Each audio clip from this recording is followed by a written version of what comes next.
ಹಿತು inspires YouTube ಚಾನಲ್ಗೆ ಸ್ವಾಗತ. ಬೆಂಗಳೂರಿನಲ್ಲಿ ಕೇಕ್ ಶೋವನ್ನು ಆಯೋಜಿಸಿದರೆ ಎಲ್ಲರಿಗೂ ಕೂಡ ಕೇಕ್ ಶೋಗೆ ಸುಸ್ವಾಗತ.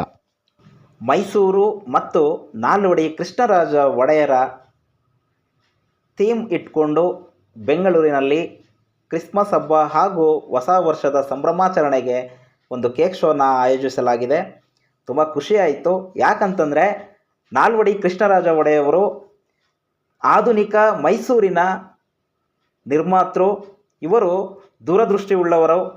ಶಿಕ್ಷಣ, ಕೈಗಾರಿಕೆ, ನೀರಾವರಿ, ಸಾಮಾಜಿಕ ಸುಧಾರಣೆಗಳಲ್ಲಿ ಮಹತ್ತರ ಒಂದು ಕೊಡುಗೆಯನ್ನು ನೀಡಿದಂಥವರು. ವಿಶೇಷವಾಗಿ ಹೆಣ್ಣು ಮಕ್ಕಳ ಶಿಕ್ಷಣಕ್ಕೆ ಒತ್ತು ನೀಡಿದಂಥವರು, ಬಾಲ್ಯ ವಿವಾಹವನ್ನು ರದ್ದು ಮಾಡಿದಂಥವರು, ಹಾಗೆ ದೇವದಾಸಿ ಪದ್ಧತಿ ಈ ಥರದನ್ನೆಲ್ಲ ನಿರ್ಮೂಲನೆ ಮಾಡಲಿಕ್ಕೆ ಹೋರಾಡಿದಂಥವರು.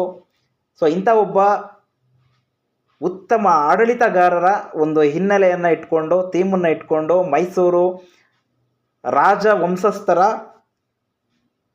ಅಂಬಾವಿಲಾಸ ಅರಮನೆ ಹಾಗೂ ಜಂಬೂ ಸವಾರಿ ಮತ್ತು ಮೃಗಾಲಯ ಹೀಗೆ ಎಲ್ಲನೂ ಒಳಗೊಂಡಂತೆ ಮೈಸೂರಿನ ವಿಶೇಷತೆಗಳನ್ನು ಹೇಳ್ತಕ್ಕಂಥ ಒಂದು ಪ್ರಯತ್ನವನ್ನು ಈ ಒಂದು ಕೇಕ್ ಶೋ ಅಲ್ಲಿ ಮಾಡಲಾಗಿದೆ. ನಿಜವಾಗ್ಲೂ ತುಂಬ ಖುಷಿಯಾಗತ್ತೆ. ನಾವೆಲ್ಲ ಮೈಸೂರು ಭಾಗದವರು ಹಾಗೂ ಆ ಒಂದು ರಾಜರ ಕೊಡುಗೆಗಳನ್ನು ಇವತ್ತಿಗೂ ಕೂಡ ನಾವು ಎಂಜಾಯ್ ಮಾಡ್ತಾ ಇದ್ದೀವಿ. ಸೊ ಅವರ ಒಂದು ಥೀಮಲ್ಲಿ ಕೇಕ್ ಶೋನ ಮಾಡಿದ್ದಾರೆ. ಸೊ ಎಲ್ಲರೂ ಹೋಗಿ ನೋಡಿ. ಇನ್ನೂ ಜನವರಿ 4ನೇ ತಾರೀಕುವರೆಗೂ ಈ ಒಂದು ಶೋ ನಡೀತಾ ಇರುತ್ತೆ. ಸೊ ಅದರಲ್ಲೂ ತುಂಬ ಖುಷಿಯಾಗಿದ್ದು ನನಗೆ, ನಾನು HALನ ಎಂಪ್ಲಾಯ್ ಆಗಿದ್ದೀನಿ. ನಮ್ಮ ಒಂದು HAL ಬಿಲ್ಡಿಂಗ್ ಮತ್ತು ಆ ಒಂದು HALನ ಸ್ಥಾಪನೆ ಮಾಡಲಿಕ್ಕೂ ಕೂಡ ಜಾಗ ಕೊಟ್ಟಂಥ ಒಡೆಯರು ನಮಗೆ ಅನ್ನದಾತರು ಅಂತಲೇ ಹೇಳ್ಬೋದು. ಅವರ ಒಂದು ಕೊಡುಗೆನೇ ಇವತ್ತು HAL ಈ ರೀತಿ ತುಂಬ ರೈಲ್ವೆ ಇರ್ಬೋದು, ತುಂಬ ಕಂಪನಿಗಳನ್ನು ಸ್ಥಾಪನೆ ಮಾಡಲಿಕ್ಕೆ ಕಾರಣಕರ್ತರು ನಮ್ಮ ಮೈಸೂರಿನ ನಾಲ್ವಡಿ ಕೃಷ್ಣರಾಜ ಒಡೆಯರು. ಧನ್ಯವಾದಗಳು ಸರ್.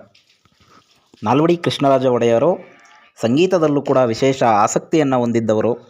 ಸೊ ಅವರು ಹಲವಾರು ಸಂಗೀತ ವಾದ್ಯಗಳನ್ನು ಕೂಡ ನುಡಿಸ್ತಾಯಿದ್ರು. ಮೈಸೂರು ವಿಶ್ವವಿಖ್ಯಾತಿಯಾಗಲಿಕ್ಕೆ ಸೊ ಇವರೇ ಮೂಲ ಕಾರಣೀಕರ್ತರು. ಈ ಕೇಕ್ ಶೋ ಬೆಂಗಳೂರಿನ JP ನಗರದಲ್ಲಿರುವ ಸುಬ್ ಕನ್ವೆನ್ಷನ್ ಹಾಲ್ನಲ್ಲಿ ನಡೀತಾ ಇದೆ. Thank you for watching.